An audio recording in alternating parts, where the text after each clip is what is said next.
Okay, so you've done it, you got married, you have the certificate, that piece of paper saying it's official, maybe the rings are on, confetti's been swept up, Right? and you'd think, well, that's it, right, that's the proof. But when it comes to immigration, proving your marriage is, real, that certificate is just the beginning. It really is. It's just the opening scene, like you said. Yeah. What we're really getting into today is just how deep officials dig into these relationships and the consequences if you're not ready for that kind of look. I mean, thousands face possible separation every year just because the paperwork didn't paint the full picture. Exactly. And that's the key, isn't it? For immigration, marriage isn't just a legal thing. It's about, well, genuinely planning to build a life together. Right. So this deep dive, we're really focusing hard on what it actually takes to show immigration officials, yes, this is a bona fide marriage. And it's a huge deal for them. The number of fraud investigations they run really shows why they look so closely at every single case. And it's not just about getting denied, is it?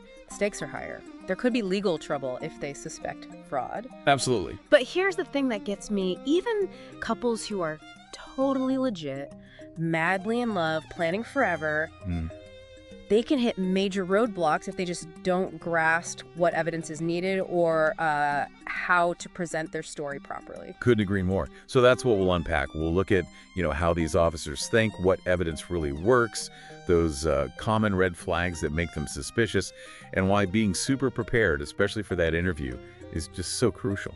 Okay, let's start there then. The marriage certificate. It's legal, official. Why isn't that enough? Why isn't it the slam dunk? Well, think about it this way. The certificate proves you had a legal ceremony. That's true. Okay. But it doesn't by itself prove why you had that ceremony. From an immigration point of view, they need to be sure the main reason wasn't just, getting a green card. Ah, okay. The motivation behind it. Precisely. They're searching for real, tangible signs of an ongoing relationship, a shared life that exists way beyond that one legal document. That makes total sense. It's about showing the story of the relationship, not just one moment. Which brings us to the timeline idea, right? It's not just about having proof, but proof gathered over time. Exactly. You hit it right there. Immigration wants to see that your connection, your shared life, it's grown organically. Right. Think about photos, like 5 photos over 5 years, different events, different places. Yeah, it tells a story. It tells a much better story than, say, 10 photos you suddenly took last month right before filing. Right. That looks a bit staged. It can, yeah. That sudden burst of activity might make them wonder if it was all just put together for the application. The timeline shows something real, something evolving. Okay, building the narrative piece by piece. So what are the strongest pieces? What kind of evidence really shouts shared life? Let's talk money combined finances. That feels pretty solid. Oh, absolutely. Finances are a cornerstone. It's very practical. When you see a couple merging their financial worlds, it strongly suggests they're planning a future together. Makes sense. So, concrete examples, joint bank accounts are big. Checking, savings, maybe even a money market account. The key is both names on those statements. Okay. Owning big things together like a house or a car. Both names on the title. The deed. Very strong. Right. Shared assets. Exactly. Mortgage documents, loan papers where you're both on the hook for the debt.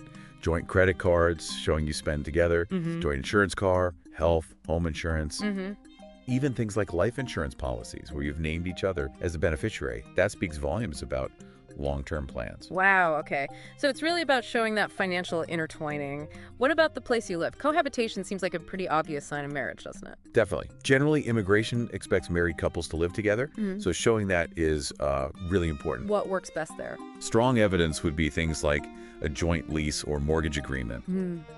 And a key tip, provide the whole document, not just the page you both signed. Ah, good point.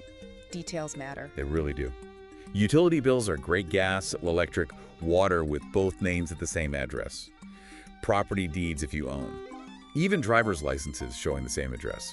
Insurance statements sent to the same place. Okay. And don't forget letters. Original letters from family, friends, maybe even your employers, just confirming they know you live together. That can add a lot of weight. Okay, now life happens. What if a couple isn't living together right after marriage? Maybe work or school keeps them apart for a bit. Is that an automatic deal breaker? That's a really critical question. Not living together will usually trigger more questions. It's a potential red flag. So what do you do? You need to be upfront. Include a signed letter, from both of you explaining exactly why you're living apart. Is it jobs, school, family reasons? Okay. And crucially, you need to outline your definite plans to live together soon. Like a timeline, where you plan to live if you know. Be specific. So honesty and a clear plan. Yes. Being transparent, providing that detailed explanation, along with all the other evidence of your genuine relationship, can really help offset those concerns. Got it. Transparency is key. What about kids? If a couple has children together, how does that play into it? Oh, having children together is usually seen as very, very strong evidence. It's hard to argue with that. What kind of proof there? Well, birth certificates, obviously. Even if the child is from a previous relationship, but your current spouse is legally recognized as a parent, that counts. Adoption papers, too. School records, medical records where a step-parent is listed as an emergency contact for a stepchild. That's powerful stuff. It shows involvement. Exactly. Letters from doctors about a current pregnancy or, say, fertility treatments you're undergoing together. And family photos, holidays, birthdays, just everyday life showing both spouses interacting with the kids. All of that paints a really strong picture of a shared family life. Right, building that family unit. Oh. Okay, so we've covered money, living together, kids. These are big pillars. What about the other stuff? The day-to-day evidence that shows you're actually a couple? Yeah, this is where you fill in the color, the texture of your relationship. Think about travel you've done together. Okay. Plane tickets, hotel reservations, especially trips to visit the spouse's home country or family. That's really good. Makes sense. Records of how you communicate, phone logs, chat messages, especially if you've had periods of living apart, shows you stay connected. Right. Wedding photos, of course, the originals are important. But also photos from other times, parties, holidays, trips with friends, with family, showing you integrate into each other's lives over time. So not just the wedding day. No, definitely not. Letters, emails, greeting cards you've sent each other, even receipts for gifts, not just groceries, but like thoughtful presents you bought for birthdays or anniversaries. It all adds up to show a real ongoing connection. That's the goal. Painting that picture of a shared life in lots of different ways. Okay, now let's flip it. We know the officers are trained to be, well, skeptical to some degree. What kind of things tend to raise their eyebrows? Those red flags people worry about. Yeah, it's crucial to understand they are trained to look for inconsistencies, partly because, sadly, marriage fraud does happen. So certain things automatically get a closer look. Like what? Well, a big one is if the couple doesn't share a common language. If you can't easily communicate, that raises questions. So what do you do then? Show you're learning. Exactly. Show you're making an effort, taking classes, using translation apps consistently. Another one is a really large age difference. Okay. Doesn't mean it's not genuine, but you'll need to show other strong points of connection, shared interests, values. Makes sense. What else? Big differences in religion, social background, culture, even race. Again, not automatic disqualifiers, but be ready to explain why these aren't barriers for your specific relationship. Very different educational levels sometimes triggers questions too. You'd highlight other ways you connect. So it's about addressing the potential why nots. Kind of, yeah. Proactively explaining why your connection is strong despite those differences. What about more practical things, like living situations or timing? Oh yeah. Living at different addresses, especially in the same town, huge red flag. Needs a very good explanation and a solid plan to live together ASAP. Okay. Even living in the same house but having totally separate lives, maybe because of opposite work schedules, minimal interaction. Yeah. That can look suspicious too. Mm-hmm. A marriage kept secret from family and friends. That definitely needs explaining. Why the secrecy? Right. And the timing. Marrying just after deportation proceedings start, or right when a visa is about to expire, that looks convenient. Yeah, the all too convenient timing. Exactly. Also, trying to suddenly create a ton of joint evidence right before the interview. They see through that. Right. Marrying super quickly after meeting or right after one person's divorce, those can raise questions. Any others? Yes. If the U.S. citizen petitioner has sponsored spouses before, that's a big one. Also, and this is tough, if the non-citizen comes from a country known for higher rates of immigration fraud. It's not fair to the couple, but it often means more scrutiny. That's unfortunate, but good to know. Yeah. No children if the woman is, of typical childbearing age. Sometimes they ask about that.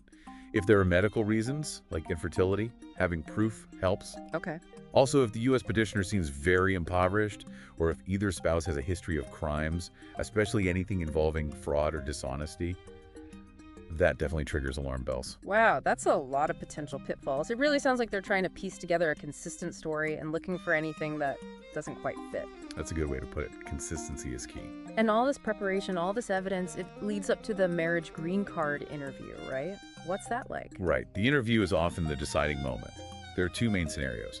If the spouse applying is outside the U.S., they usually get interviewed alone at a U.S. embassy or consulate. If the applicant is already here in the States, typically both spouses go together to an interview at a local USCIS office. Both together. Usually. Now, sometimes, even if you file from within the U.S., they might decide to interview you separately. That could be a sign they suspect something might be off, but not always. It's just something to be aware of. That sounds nerve-wracking, being interviewed separately. What kind of questions do they ask in these interviews, together or apart? Oh, they can ask pretty much anything about your relationship. It can go from the basics, how you met, your first date, the proposal story, details about the wedding. Okay, the romance stuff. Yeah, but also really personal details about your daily life together. They might ask about contraception methods. Or specific things like tattoos or birthmarks your spouse has. Wow, really? That personal? Yes. They might ask about arguments you've had, challenges in your marriage, even things like who sleeps on which side of the bed, what you had for dinner last night, what chores each of you does. So, tiny details of shared life. Exactly. The officers have a lot of leeway. They're trying to gauge if you really know each other intimately and share a life, or if the answers seem rehearsed or inconsistent. So, knowing your partner, knowing your life together, and being consistent seems absolutely vital there. Now, things change, rules get updated. What about 2025? Any key changes applicants really need to know about? Oh, absolutely. Staying current is so important because things have changed. USCIS is being really strict now about using the absolute latest versions of the forms, the I-485, I-129F, I-130. What happens if you use an old one? They'll likely just reject the whole application. No chance to fix it usually. Just reject it, start over. Ouch. Okay. Fees have gone up too. And a big logistical change. You have to pay for each form separately now. One big check for everything. Not anymore. Separate payments. Good to know. Anything else? Yes, the medical exam, Form I-693. In most cases now, you just submit that with your initial application packet. That's a big shift. Generally, yes. Also, be prepared for potentially longer waits for things like work permits and travel documents. Background checks are deeper, more data sharing between agencies. More scrutiny overall. Seems that way. We're hearing more about surprise visits to couples' homes, too. And more second interviews being scheduled. Even small mistakes on the forms are triggering more fun. Requests for evidence or RFEs, which cause delays. So, less room for error. Definitely. There's a very clear push to identify marriage fraud more intensely. And unfortunately, that can mean quicker denials at interviews and, in some serious cases, like prior immigration violations or criminal records, even detention. Wow, it definitely sounds like the process is getting more demanding. With all that complexity and the stakes being so high, what about getting help? Should people hire an immigration lawyer? That's the million-dollar question, isn't it? And honestly, there's no single right answer. It really depends. On the complexity of your case, mostly, and your own comfort level with complicated paperwork and legal processes. For many couples, having an experienced lawyer brings huge peace of mind. How so? Well, they know the forms inside out. They know what evidence is strong. They can help you prepare for the interview, spot potential problems you might not see. They can potentially save you from making costly mistakes or facing long delays, especially if you have any complicating factors, past visa issues, criminal records, anything unusual. But it costs money. Exactly. Lawyers aren't cheap. And for a really straightforward case, no red flags, everything clear-cut, some couples do manage it successfully on their own. There are also some lower-cost services out there that offer help with forms and organization, kind of a middle ground. Okay. So it's a personal calculation, really, weighing the cost against the peace of mind, the complexity of your specific situation, and, frankly, your tolerance for risk. Makes sense. It's a big decision. Well, this has been incredibly insightful, really drilling down into the details. If you had to boil it all down, what's the single most important takeaway for someone going through this? I think the core message is proving your marriage for immigration isn't just about having a certificate. It's a really comprehensive process. It takes detailed, consistent evidence and honest testimony at every step. You're basically building a case, painting a vivid picture of your shared life and your plans for the future for officials who are trained to be cautious. Building that believable narrative. Okay, so here's something final for you, our listeners, to think about. Consider those tiny, everyday things in your relationship. The small stuff. How you split up chores, maybe. Your morning coffee routine. Inside jokes only you two get. Shared habits. It's those mundane, everyday realities, right? When you can document them, even indirectly through photos or consistent stories, that's what really shows the authenticity. That's what proves this is real. So ask yourself, what seemingly tiny details of your life together actually speak loudest about your commitment? Because ultimately, that's what immigration officials are trying to see.